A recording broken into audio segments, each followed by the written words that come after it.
Thank you. Sis Thandi, thank you so much for joining me. So, as you'd asked me off camera, and I said I'd say on camera, I'd like to thank Ursula Mariani. You sat with her and the rest of the team of the Conversation Capital, Ubonga, Given. You've sat with, I think, Promise M as well, Own Your Narrative. And I think you sat with another lady that I don't know. Tando. But specifically, after you sat down with Ursula, because we have a really good working relationship, she was like, I think you really want to like sitting with this lady. I'm like, why? She was like, but you have your own life. And I was like, hey, Baba, calm down. She was like, look, on a real, outside of everything, I think this is a really nice lady and you'd like to chat to her. And she sent me your number after vetting, I hope. So we shouldn't just share numbers. Yeah, she did ask me for permission, And we've been meaning to sit for a while, and it's finally happening today. And I'm hoping this is the first of many. Yes. Are you good otherwise? I am. Was just bothered by the traffic because I don't like being late. So I was like 15 minutes late here. Yeah. And I had left home at 8:30. So home for me is in Pretoria. And I know you're cringing so much with my travel time, but like I'm really okay with traveling to far places. And also, I like driving, therapeutic for me. Okay. Yeah. So I'm that girl that will take like a 6-hour drive, solo drive, and just think and speak and sing. I appreciate you. And thank you for coming through. Sorry for the traffic. Yeah. But I appreciate you not caring about it as much. Yeah. I want to dive in today, and I'm hoping that as we sit down more, we can then touch on more of the personal stuff. But for today, I've just got some points that you sent me. I added a few more of mine. And we can just kick off and see how it goes. I don't want to speak about the one thing that you are popular for in terms of your sit downs. I want to start here. Curveball. In your opinion, how do we stop men from cheating? Self-government, and I think that's not even just a man issue. I think that's an issue for men and women, right? Because men and women cheat. But how do we stop men particularly from cheating? Self-government. And I think that's something that hasn't been taught to boys from a young age, that, there's a surge of testosterone that's coming to your body. And what do the uncles say? Go and figure out where to put it in, and put it in as much holes as you can. Jeez. Right? No, but that's... Is that still advice as far as you know? Yes. That older men tell younger boys, like, say, go live your best life. Yes. There's still men that are still saying, listen, go sow your wild oats. One day you're going to be married and you don't want to be starting to do certain things when you are married. Go and find girls to put this entire testosterone in. So for me, that's a problem, because there's an issue of self-government, right? And self-government has to, it doesn't function apart from the older generation leading the younger generation. So the older generation is primarily responsible for what's happening currently in the younger generation in terms of how they were taught, right? There's a study that was done years ago when there were young bulls in Kruger National Park that were raging mad for some reason at some point, and they were killing people, stamping on other animals, right? And that was uncharacteristic of them. And so there's a group of researchers that came to check what was going on. And the problem was that they were raging raving mad because there were no older bulls. And they were going through a season of, I think they call it must, right? So it's equal to puberty to young boys. And when they studied the parallel between those animals and human beings, young boys that receive testosterone, the high levels of testosterone can make any boy mad. So they need mature bulls to help them settle that testosterone by teaching them self-government. And so that's literally what has happened in our society, that self-government has not been prioritized, not in homes. You look at, even, I'll speak from my experience, right? When I was growing up and my brothers were growing up alongside me, I was the one that was told, listen, you have to clean, you have to do this, you have to self-control and you can't be out at night. Right, your brothers can, but you can't be out at night. And every time I would ask why, they would say because you're gonna get married, and I'm just thinking, but they are also gonna get married. So are you saying they must be problems and I must not be a problem? And so I hated even marriage for a very long time because of the programming around it, that this is what it's supposed to be for you as a girl. And I made a decision that there's a way that I'm going to be married in, or I'm not going to be married at all. Jeez. The bulls, I'm guessing, were buffalo bulls, not cows in the Kruger National Park. Yes, they were buffalo bulls, yeah. So the first point that I'm thinking of is the influence of elder men being negative. And you spoke about mature bulls or mature men, and then you spoke about women. It goes back to, I guess, what a lot of people raise, that we don't have enough good, strong male role models. And if we did, they would probably also curb young men from being in the streets. And you're saying that's probably the way to solve it. Men are too free. Women maybe cheat less because they are not as free?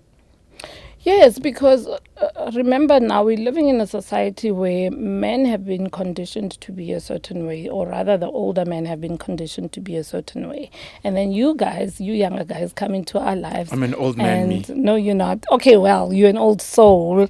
No, me, I'm an old... You mean you uncle? Hey, Penuel. Sorry, the younger guys. The younger guys compared to the older generation. So now the younger guys have that script, right, that still they were orientated with, that this is what a man is, this is how a man should behave. And they are still, by and large, they are still okay with that script. And then they now meet women that have been okay with the script but are now flipping the script to say, no, actually, our mothers accepted this, we don't accept this.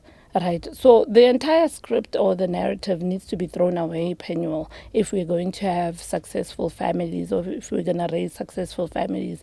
And that's what I'm about. Even with this co-parenting situation of mine and blended family, I hear a lot of people say things like, when we've gone to the podcast, they say, I would never do that. I would never, lay myself down for someone to trample on. And that's how they view it, that the fact that I pursued peace, the fact that I pursued a happy and functional family, that was me laying myself at the altar. And I say maybe that was, and that's okay, because I understand my power, and I wish women would understand more their power.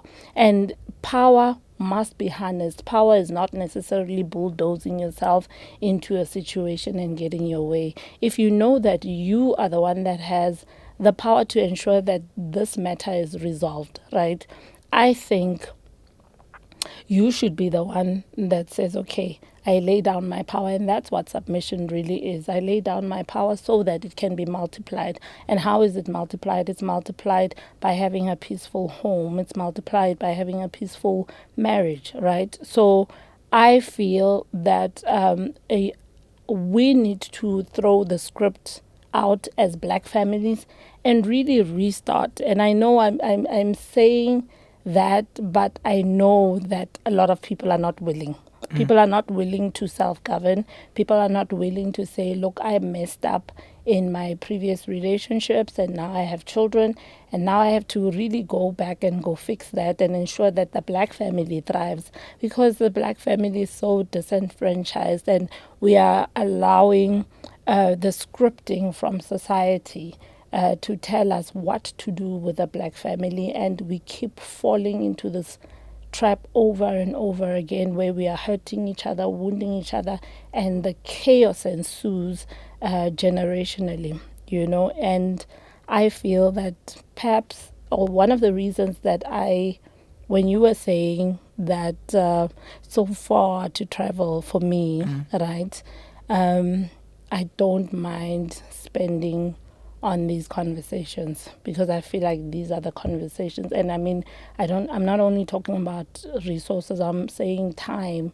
I don't mind investing my time into these conversations, because these conversations must be had and they must come onto platforms like these, so that whether you accept them or not, they are in your periphery and they are beginning to challenge whatever narrative that you have.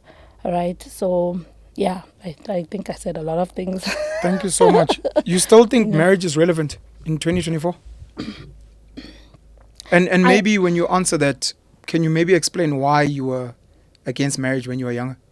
Okay, I do think marriage is relevant, and my premise is that marriage was created by God, so that's where I come from. That marriage Christian was, God? Yes, Okay. marriage was created by God. I'm Christian, by the way. I think you've already picked I do it know, up. but just Okay. for Abahlali to know. Yeah, okay. So it's relevant in that sense that it was created by God, and I believe everything that was created by God is perfect. Now enter man, obviously, because of our own limitations and wounds, then we subvert the order of God, right? But even in subverting the order of God, I believe that God is always there to heal and to transform and to build, right? So is marriage relevant? Is relevant in that sense. Is marriage relevant in how we have been doing it? I believe not. I believe a lot of things need to change. Currently, marriage has benefited men more than it has benefited women, in the sense that women have stayed in unhappy spaces because they were taught a certain way. You know, I went to a divorce recovery mini conference the other time, and Divorce recovery? Yeah. That means you're divorced and now you are healing. Yeah, you are going through a process of healing. Okay. Right. And so there were all these women, and there was an older mom, right? And I was happy to see her generation there. And she said, and she was just narrating her story about what happened to her first marriage and the abuse that she encountered and how she got out. And she said, you know, the problem is also even us women. And I agree with that, because she was saying that, listen, when your mother-in-law to the woman now, when the mother-in-law is crying on the day of the wedding, they are happy that you are taking this problem child away. Jeez. Right? They are literally just saying, oh, thank you, God. Now this one becomes the other one's problem. That's tragic. And she was saying, look, I think she was just it was said in jest, but she was trying to make a point. And she was saying, even the fact that we as women are cancelled to bekezela, right? That means there's something to bekezela. Yeah. You know, that's why you guys are not given really that mandate that you must bekezela. When you hear Team Bekezela, you think of women. Yes, you don't think because of men. we've been structured in that way, and that's dysfunctional on its own. I believe that marriage is an embodiment of two functional human beings, and functional is not perfect, right? Functional is that we talk, we negotiate, we renegotiate. I always say to my husband that the person that you married is no longer there, right? We're 6 years into the marriage. Congrats, by the way. Thank you. I don't know. That always makes me feel weird, right? The congrats thing, as if marriage is an achievement of sorts. No, the length becomes an achievement, because it means both of you are Team Bekezelaing with each other. Yeah. 6 years in. Okay. Yeah. I hear you. And I was saying to him that you are not that guy, neither am I that girl. And I don't want you to be that guy, you know, because that means you're not growing. So our marriage is going to be sustained by negotiating and renegotiating over a period of time. Are you still okay? Are you still, is this still what you want to do? Are these chores still things that you want to do? You know, is this part of our marriage still okay with you? So I think sometimes we get married and then we stay in that place of, oh, we'll be happily married forever. And there's no negotiating and renegotiating. And what I've learned about growth in marriage is that it can literally break your marriage apart if you're not growing together, right? So people in the Christian community, we speak about being equally yoked. And that's all good and well, because that's where you begin. But are you still going to be equally yoked 6 years later when I've pursued my growth and you haven't? Then it means, no, we're not going to be equally yoked, right? And that's where a lot of people now start saying, oh, you've changed. and I'm moving on, etc. The reason I didn't want to get married was because of how marriage was sold to me. It was literally a place of subjugation for a woman. And I did not want that. And I remember even saying, I don't want to be loboled. I was 12 years old. And my mom asked, also, we were having a conversation, and I asked, but why do you guys pay lobola for me? And my mom said, no, it's because we say thank you.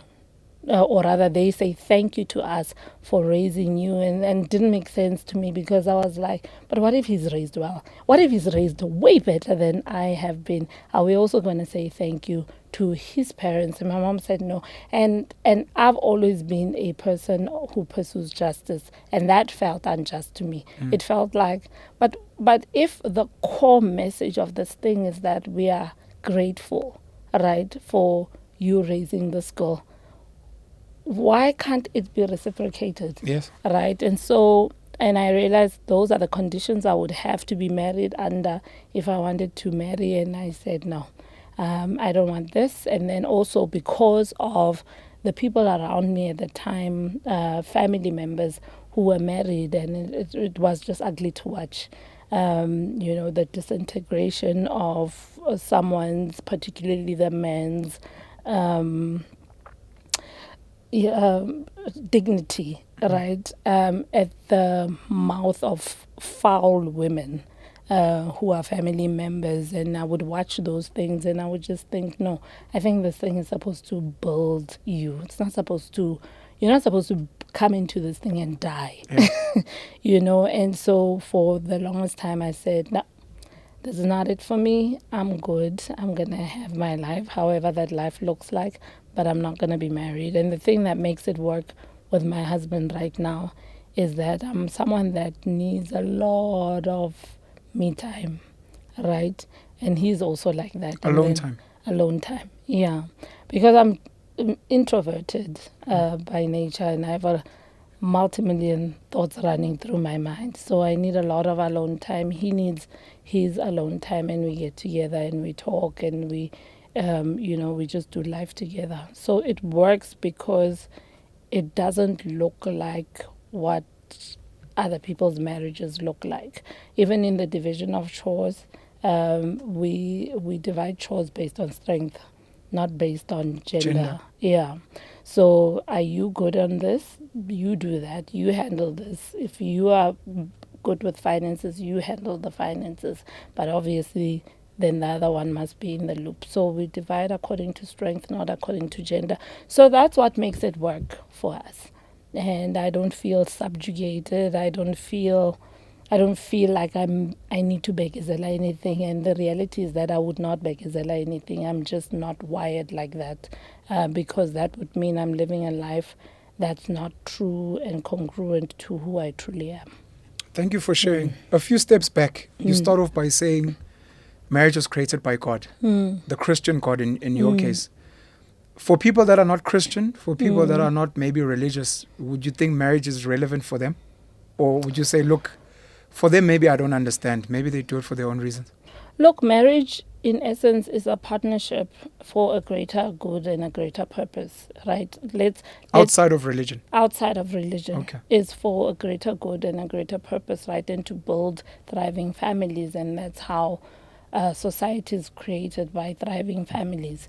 And so if you... I don't like to say this, but I'm going to say it just to explain this.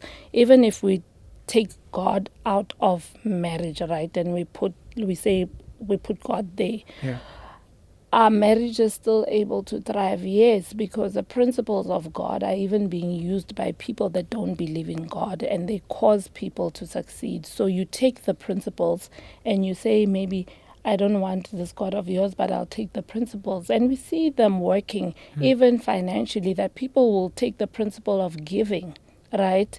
And the Bible speaks about giving, multiplying back to you, right? And you see how people that are predominantly givers, whether they acknowledge Christ or not, but because they are givers, the principle works, right? So the principles of harmony, the principles of respect, the principles of love, kindness, compassion for one another. They work whether you acknowledge Jesus or not. All right. So is marriage relevant for those people? I believe so, because the whole point of marriage is for the greater good and the greater society. And if I've seen a lot of people whose marriages are thriving even over Christian marriages, that are supposed to be thriving supposedly over other people's marriages. I've seen those marriages thrive.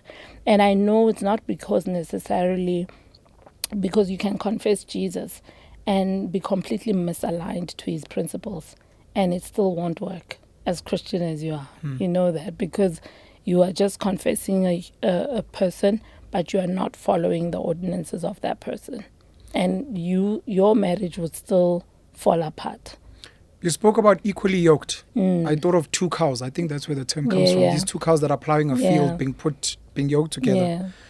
There are many curves. I think Bishop T.D. Jakes speaks about it, the different curves, which it's either life struggles or growth, which could be positive. You're now out earning me. Yeah. You're now a big boss at work. I'm not going anywhere, or I've been retrenched. You spoke about towards the end that you're not Team Begazela.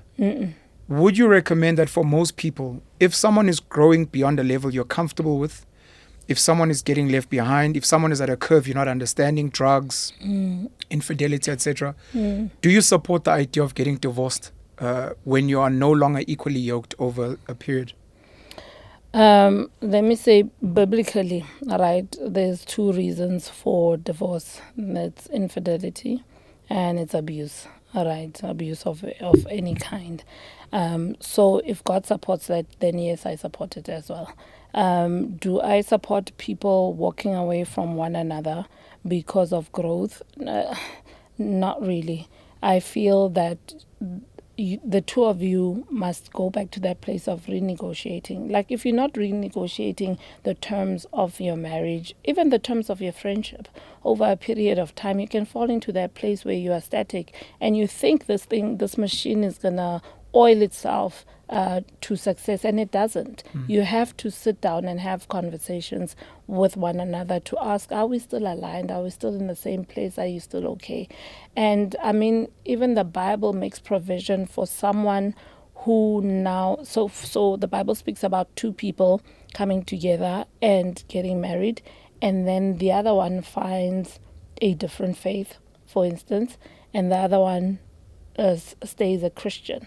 The Bible speaks about the other one who finds a different faith can leave, and this one will not be tasked with the guilt thereof, right? So the other one can leave. So if the Bible even makes provision for that kind of, I guess, disparity between the faith that the two of you possess, then I fully agree with it as well, because it's very difficult, I guess, to stay with someone who's not. Remember, the whole point of us getting together is so that we can build from a certain place and build to a certain place, right? So there must be some form of alignment. The Bible speaks about how can two walk together unless they agree, and that agreement is not on everything, but we agree on the center that holds, right? And if we no longer agree on the center that holds, and you feel, you know what, I want to go do this, and it no longer aligns to our purpose, then God frees you. Then I also say, let people be free. And the reality is this, sorry, Pen. The reality is this, that a lot of people, because of how they got married, right, that people got married, say, maybe they met at a club and they liked the vibe, and they got married under that vibe, right?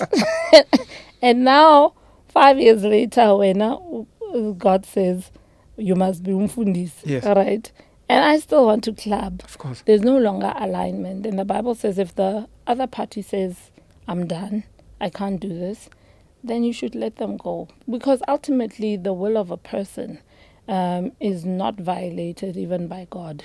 So if we've come to that place where I can't begazela you cheating, like it's just not part of my value system. I can't begazela you not being a supportive spouse, maybe, right? Then I have the right to say, because it's a sovereign will, I have a right to say, I'm done. Bye. You're pro-divorce, where it makes sense and where there's Where it misalignment. makes sense, yes. Because God is pro-divorce, where it makes sense. You're the type of Christian that believes in ilobolo? No.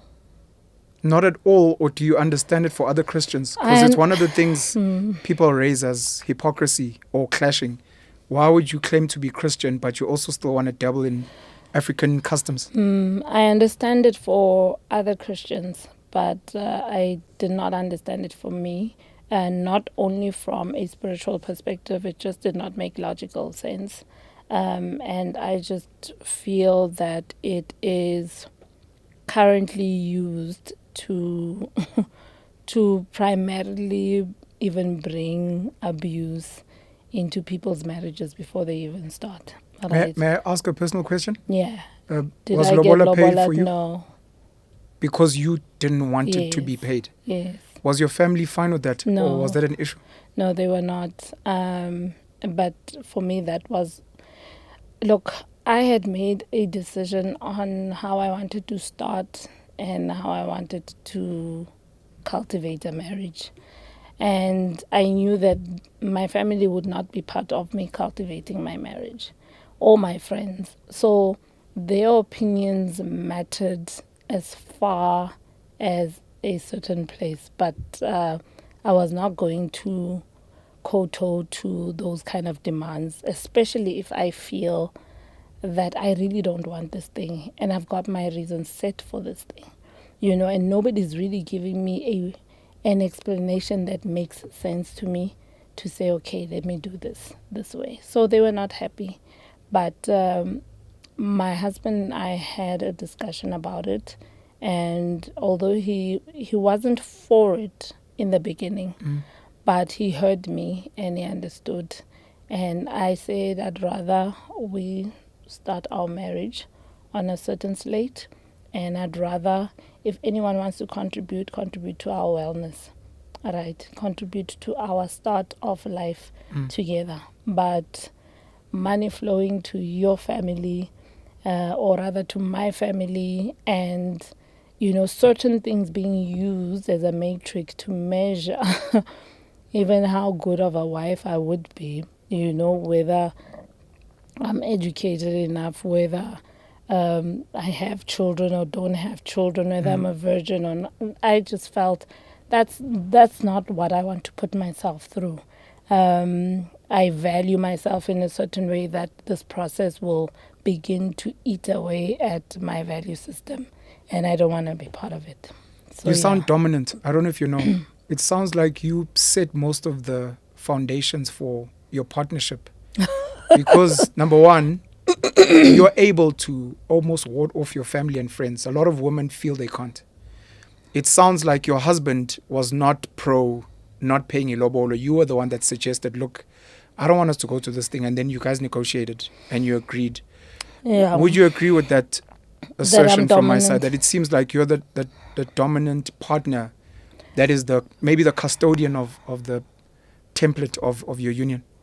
Not really. I'm not the custodian of our union, but I do agree with you that I am dominant.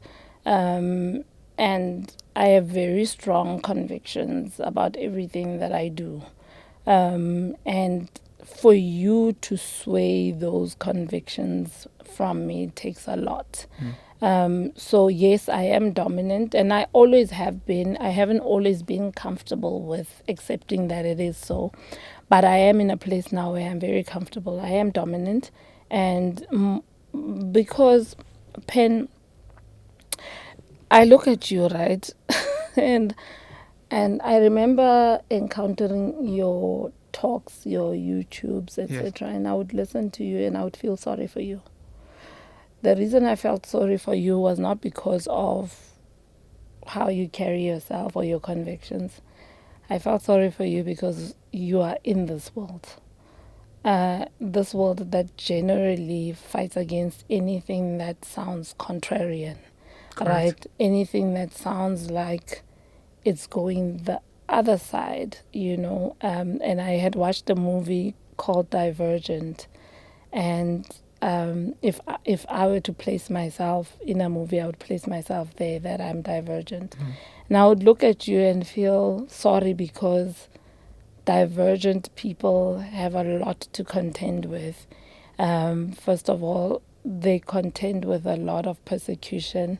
They contend with a lot of isolation, right?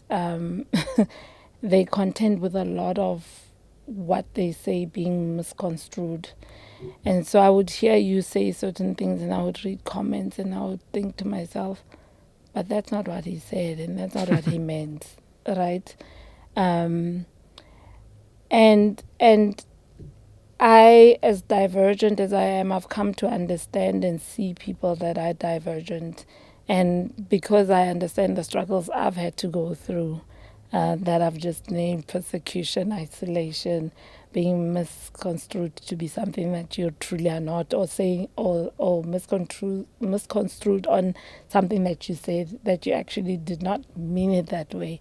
But because we live in a world that's primarily thinking a certain way, it's difficult for people like you and I to be understood, and for our convictions to settle and be accepted as is, right? So, and couple that with the fact that I'm a woman, a black woman at that, it was difficult for me to just fight to lift up my head and say, and it started with small things. It started with, they are watching Generations and I'm reading. And it's like, why are all the children are here watching Generations?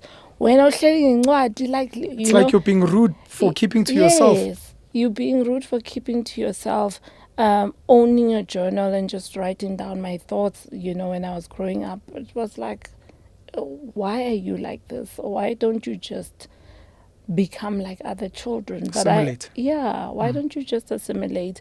And then it went on to relationships, where I felt that I was asking for too much by asking for partnership, because everybody else, I guess, that you have met was okay with this behavior, and I'm not okay with this behavior.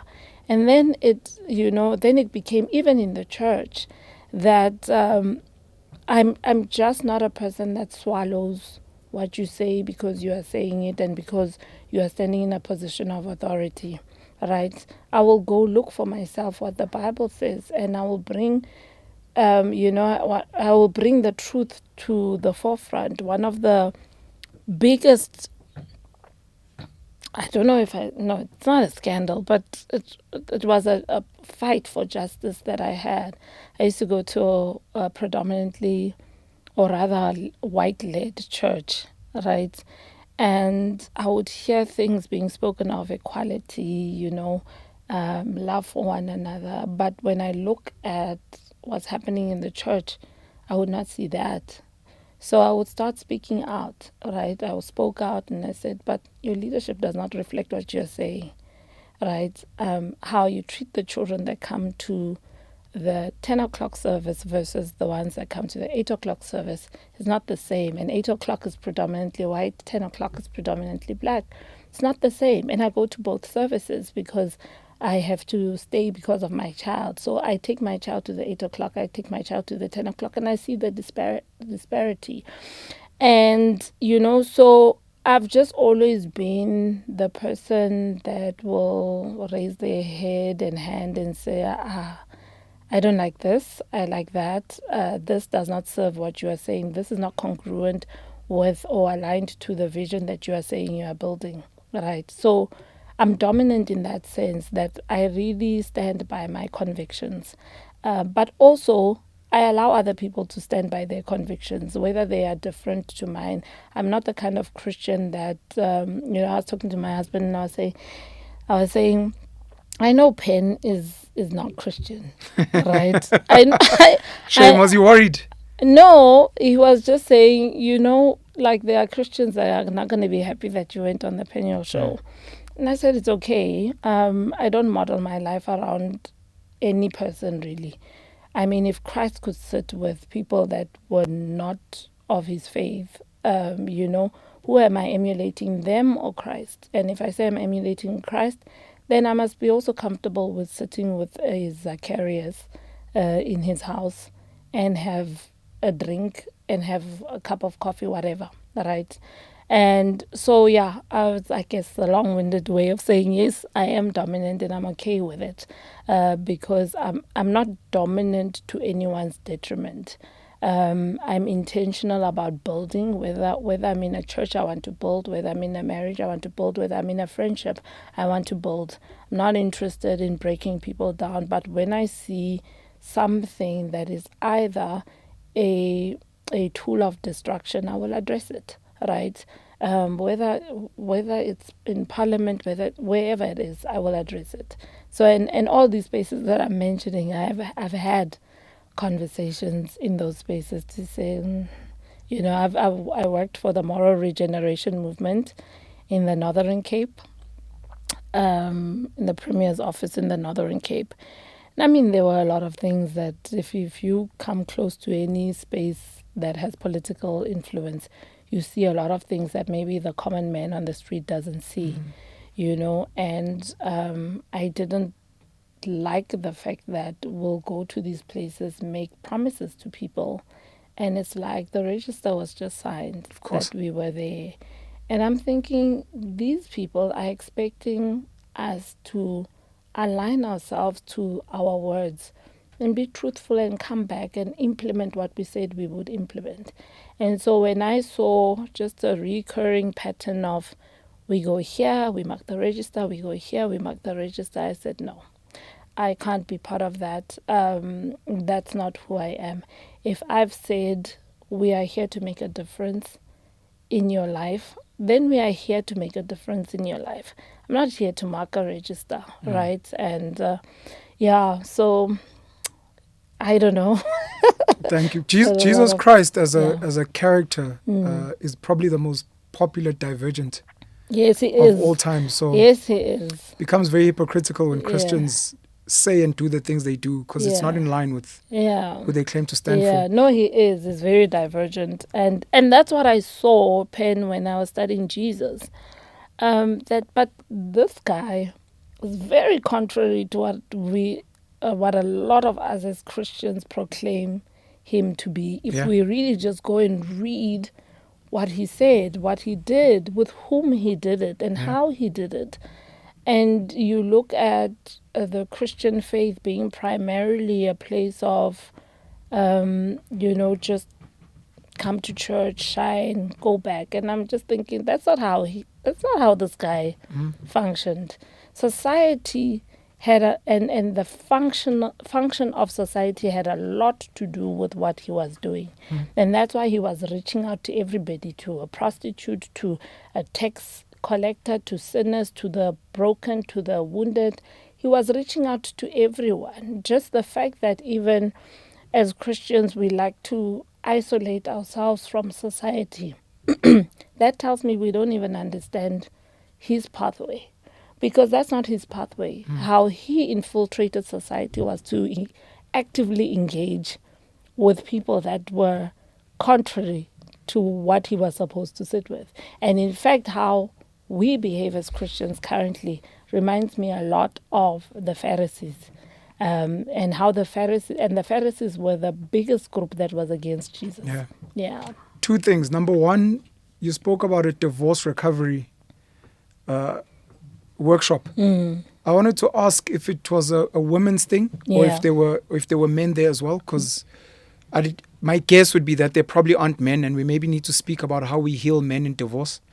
And then the second thing is you spoke about your own family as an example of marriages and some men having to suffer with foul-mouthed women. Your thoughts on female accountability in the breakdown of families and the breakdown of marriage, etc. So were there men at this thing, or was it just a woman's thing? And your thoughts on men being involved in the healing after divorce. And then secondly, female accountability in things breaking apart. Yeah. Look, number one, there were no men, and I think it was not because it's not something that the event planner did not anticipate, well, I think she anticipated for it to happen in future. But right now it was very enclosed. It was about, I think, about 30 ladies. It was specific to women. Yeah, it was Okay. specific to women. Okay. But we did have conversations about men being part of the panel next time, because I don't, you see, Pen, what we have been doing for a very long time is to take women outside of the men and say, okay, let's heal, let's talk, let's Correct. cry, right? So this person becomes healed, and you put them right back into a space where the man is still wounded and Yeah. therefore wounding them. It's like empowering young girls today, Yeah. but not training men to Yeah. deal with empowered girls. Absolutely. So no, there were no men, but there will be men in future. And the role of men in divorce recovery.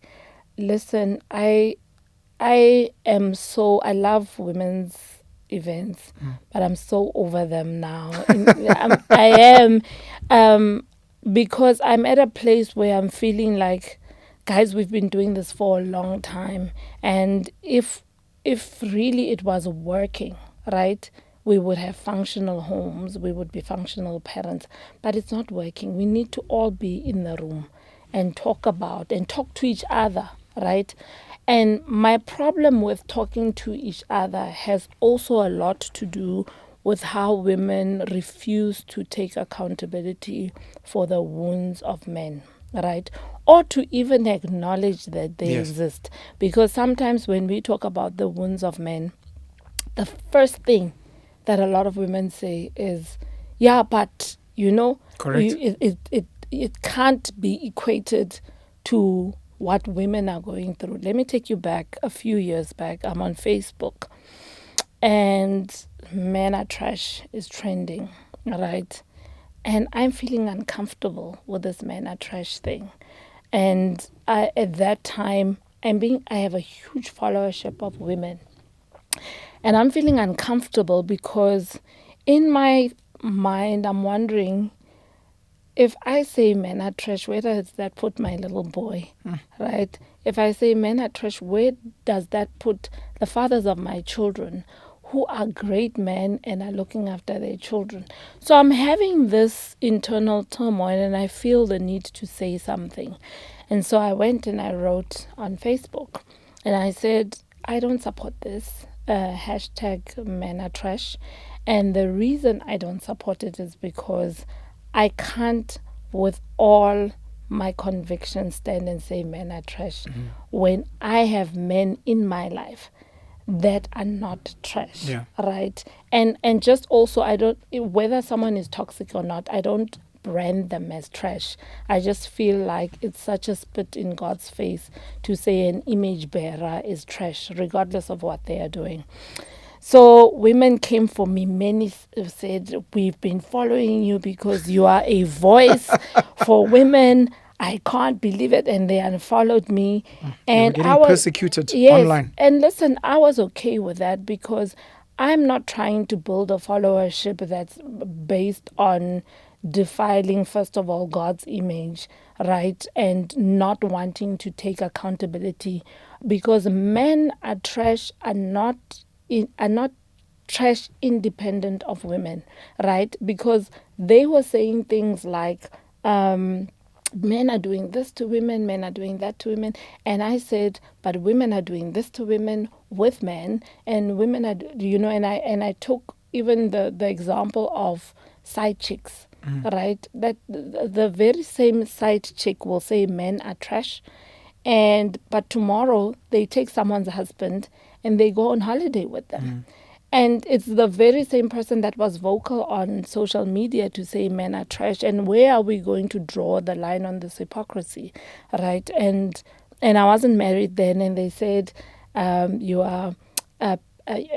peddling to a gallery because I want to get married. Hey, And I'm a, wait, what pick do me. they call it? Patriarchy princess. Patriarchy princess. And a pick me. That's the words that came forth. I'm a patriarchy princess. And now I'm married. I wonder what they would call me, because I'm not peddling.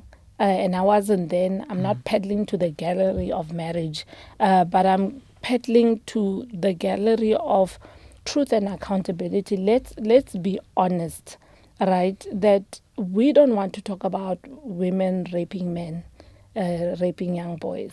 And whenever that story is brought up, it's the no compared to how many women are being... It's the but. Yes, how many women are being molested. And I'm saying true, right? True, I agree. But we've been addressing this. Let's also address this. Let's also be honest about the fact that we say people are deadbeats, but we are withholding children from them. They are very own children. We playing a game of you must kowtow to what I am saying you must do, otherwise you're not going to see your child. And we have to be honest, because we're not going to heal that which we are not honest about, right? And, the other story that came up was that you are saying men are not trash because you have not suffered at the hands of men. And I said, okay, cool. Let's count. Let's go back. My biological father, shot my mom when I was 3 years old. Shot with a gun? Yes. Jeez. He was a policeman. He shot my mom when I was 3 years old, and my brother was 4 years old, and we were in the room, right? First count of manhood, first count of dysfunctional manhood already given to me. Now let's go on to the relationships, right? Where because of my wounds and his wounds, and we were broken and we broke one another, right? I've got stories to tell. I've got stories of how I was almost raped, but was almost raped as a child a couple of times, right? I've got stories of relatives, male relatives, who almost sexually molested me, right? And I've got all these stories, and I'm not sitting here saying that men don't have wounds and men are not broken. But I'm saying let's finish that story, because that story is one-sided. Yeah, it's not complete. And the problem with having a one-sided story is that you focus on the wrong thing. You think this is the problem. Like currently in our world, we think, or no, I don't think that way, but a lot of women think the man is the problem. Even in marriage, the man is the problem. And I ask the question, who raised this man? Who, if you say my husband this, that, this, who raised this person? Primarily it was his mother. Does his mother not have a stake in how this person is today? Because we're raising children, but we're raising adults actually. Essentially, we're raising adults. They just come to us in the form of children, right? And you are, whatever value system you put in that child who's becoming an adult, you are essentially launching someone into manhood. You're launching them into fatherhood, into being a husband. Have women not played a role in the dysfunction that we are in? And the resounding response is they have. And unfortunately, that's not how a lot of women see it. It's almost like they want men to be broken and wounded forever. And I'm asking the question, who does that serve?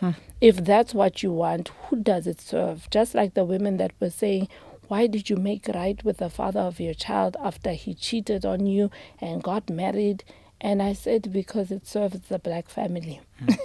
And that's ultimately my outlook, that I'll go get the healing I need for myself. But I'm not going to allow my brokenness to wound the black family any further. You spoke about men needing self-government in order to stop cheating, and the idea of them finding elder men who are mature, more disciplined to advise them. Yeah. What would be your solution for women who lack accountability? How do we fix that? Sure.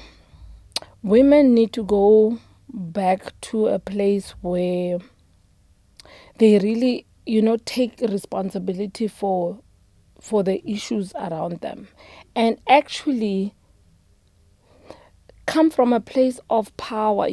Like I hear the arguments of women and they always sound so disempowered, right? For me, there's a devilish fly here that's sent to come and destroy the black family. My apologies, Thandi. Please go on. I feel like women don't understand their power. You know, the Bible speaks about women as helpers. And how are you if I'm placed alongside you, Pen, and you doing this amazing project, and somebody says to you, Pen, I'm bringing this helper alongside you, right? What would you expect from me? You would expect me to be able to know, first of all, what it is that you are doing and be able to contribute it far and above what you would have done, right? Because that's the ultimate meaning of a helper. How do you help if you are not on some level far more advanced, right, than the person that you are supposed to help? And for me, that definition of helper, I see it as an empowerment, that I'm not disempowered as a woman. In fact, I am so empowered in many ways. I've got so much strength that I can bring to our situation or to whatever project that we are doing together, right? I've got so much strength and so much power that I can come and align, but also cover you, right? And I feel that when you are a woman that is still saying, oh, but the man, you are functioning from a place of disempowerment, and your definition of womanhood is being disempowered. When you are empowered, when you stand in your empowerment, you understand that the people that you are supposed to help are not even at a certain level that you are in, and you need to walk a journey with them. So what would allow women, I feel, to work the way that they're supposed to work in society is to understand their power, right? Not only understand it, but accept it. Right now, we're such defeated little souls, and it bothers me. The fact that we take our own pain and we decide to regulate an entire society from our pain, right? That maybe we were in a relationship and our relationship broke up and now we share a child together. And I take that pain and I regulate the life of this child forever, and I regulate your fatherhood forever. For me, that tells me that you don't understand the part that you are supposed to play. And nobody's saying don't heal, go and heal. But your healing and the restoration of this family can run concurrently. And I feel that that's what a lot of women would rather not do. They would rather feel like, I'm harmed, he did me wrong, he cheated on me. Yes, he cheated. Yes, it's painful. But what is the bigger picture out of this entire cheating? There's a child now that's involved, even if there's no child, right? There's a Penuel and I are multidimensional, right? We are not simply defined by our romantic relationship or lack thereof, right? And if you allow that to define relationships, if you allow romanticism to define relationships, you are cheating yourself on knowing what it could have been outside of being a romantic relationship. Because romantic relationships or relationships are multidimensional. We don't have to necessarily just end as romantic partners and that's it. We can be friends. That one's tough. We can be That one's tough.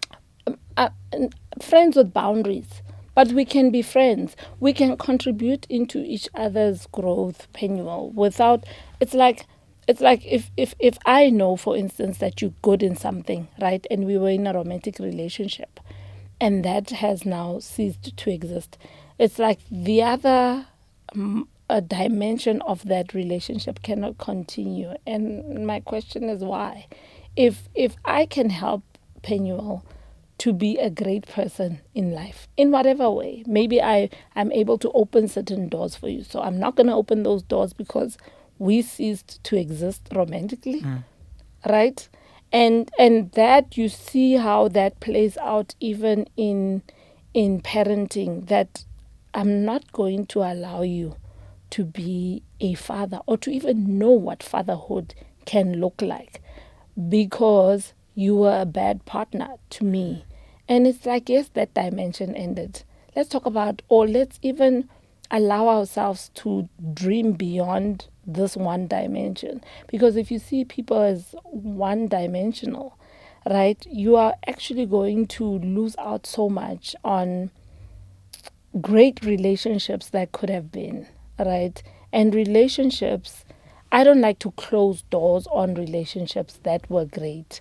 So I've trained myself to look at relationships holistically, that we didn't work as partners, but we can work as business people because you've got a very bright mind when it comes to business. We can work on that, and we can place boundaries around that. And if we feel we can't, it probably has to do with the fact that we are still hurt, but also probably has to do with the fact that we don't trust our boundaries. We don't trust ourselves around people that we used to call romantic partners. And I can. Yeah, we can close off on this topic. So I'm thinking as someone that's going But to you be haven't listening said out there. you haven't said a lot though. I know. You're just asking me questions. It's your first time visiting here. I have to allow you to. You haven't even taken a sip of your drink. Oh, so but you're not like that. You always no. like have when we this when we sit when we rebuttals sit and again. Trust, I'm gonna go in. Okay. We can close on this topic because this is heavy, and I'm removing myself from us now, and I'm listening from the outside. I'm even thinking now, would you be fine with your husband saying, these 7 ladies are my exes, but I realized that, beyond the romance, this one was good at this one can babysit our child. Casper Nyovest made a video once I thought it was so dope. He speaks about a lady that he was trying to court, trying to get with, and this lady was just rejecting him. And later on, she'd help him with something really, really important. And he realized in that moment, not everyone we meet is brought to us for intimacy. Absolutely. Or whatever. But they never got intimate. But what happens when you do? And then beyond that, you're like, why are you still friends with this guy? We're getting married. We'd like to be open and transparent and honest. Pen is my ex. Mandla is my ex. Upegi is my ex. Tabang is my ex. Pen is amazing at digital work, so he does my digital. Upegi was a great father figure. I'd like him to be involved in my kids. He's got his own. Utabang is brilliant at... You're asking for maturity and boundaries, but the reality for people, do you think this is a conversation we must have? Or do you think you're fine for yourself, but for other people, it's like, hey, guys, to be honest, we can't trust people. So rather don't even entertain that. Go find other good digital guys, business guys, father figures, because you guys have seen each other naked. You guys have been intimate on another level. As much as this person might be brilliant in other dimensions, it's just not healthy for your marriage. Look, the reality is that soul ties exist, right? That we've been together, we've seen each other naked, and so those soul ties exist. But I still feel like you don't have to brush people off simply because you've seen each other naked. But are you fine with your husband having relationships with his exes because of other things? But he has relationships with his baby mamas. No, the baby mamas, they linked with the child. Yeah. I'm talking just other exes where he's like, these were really great people. Yeah, look, if they were those kind of people and he wanted to pursue those relationships, maybe on the basis of, look, and when I say pursue those relationships, I don't mean now every day, hey, chomi, hey, But what I'm saying is the lines of communication are open.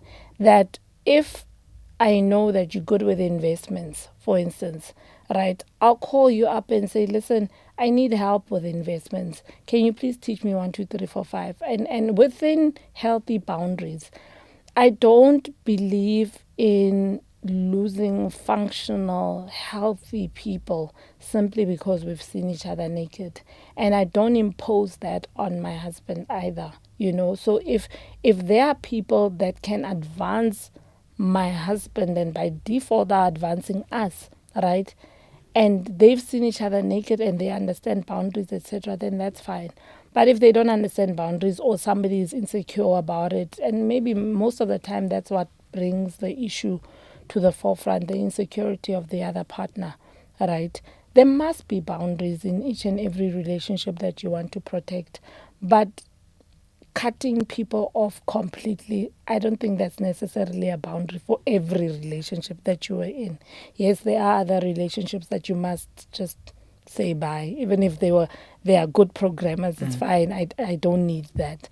But if we are talking, we are good people, we are okay, we're having conversations, you know my husband, I know you know, there's no issues.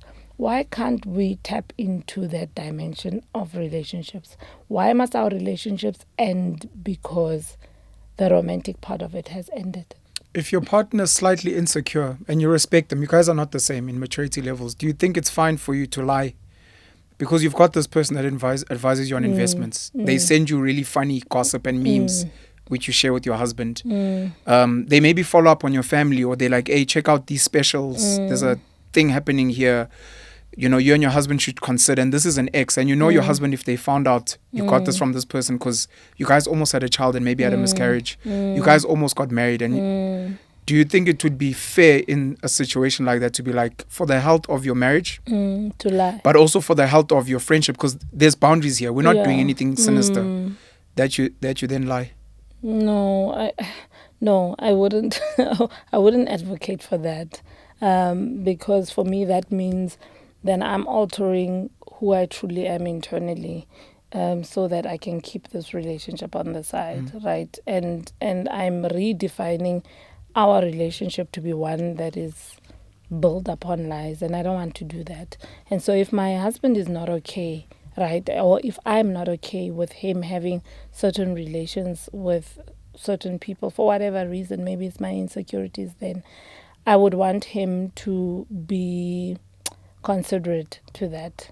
And maybe one day I'll get over it, but I would want him in the moment when I say, I really wouldn't like you to have this relationship with this person. And to cut ties with that person, yes, even though you've got a healthy relationship and they're very valuable. Yes, it depends on how much does this mean to you and I. And you understand that almost all people are like that.